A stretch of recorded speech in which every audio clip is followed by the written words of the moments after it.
টাকা লেনদেনের যে রিসিটের কপি কিন্তু আমরা তাদের মোবাইল ফোন থেকে পাই। এটাও আমরা জব্দ করেছি এবং তাদের দুটি ফোন এবং আমরা তাদের 4টা সিম কার্ড আমরা জব্দ করি এবং তাদের বিভিন্ন সময় যে কমিউনিকেশন এবং ছবি এবং ভিডিও আমরা এগুলো জব্দ করতে সক্ষম হয়েছি।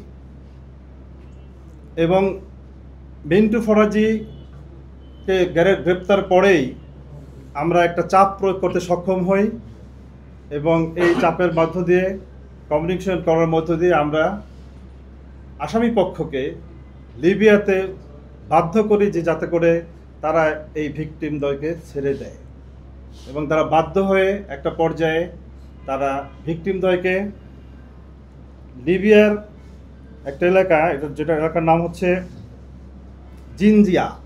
জিনজিয়া নামক এলাকায়, একটা ত্রিপোলির জিনজিয়া এলাকায় একটা হসপিটাল এরিয়া এটা। এই এলাকায় তাদেরকে আহত অবস্থায় এবং অসুস্থ অবস্থায়, ট্রমাটাইজ অবস্থায় তাদেরকে ফেলে রেখে চলে যায় এবং সেখান থেকে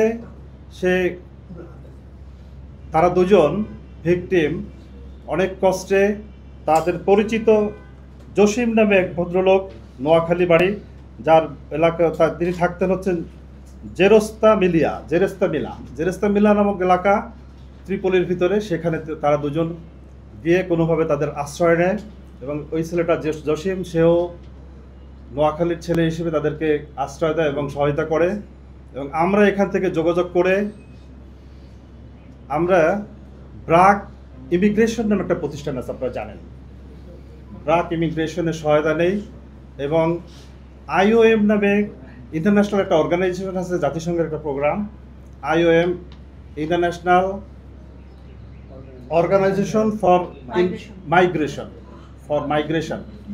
এই IOM এর আমরা সহায়তা নেই যাতে করে এই ভিকটিম দুজন সঠিক চিকিৎসা পায় এবং তারা যাতে শেল্টার হোমে থাকতে পারে, যেহেতু তারা ছিল অবৈধ এবং তারা ছিল প্রচণ্ডভাবে অসুস্থ, তাদের শরীরের নানা জায়গায় পচন ধরেছিল, পায়ে এবং বিভিন্ন জায়গাতে পচন ধরেছিল, ভয়ঙ্কর অবস্থা ছিল।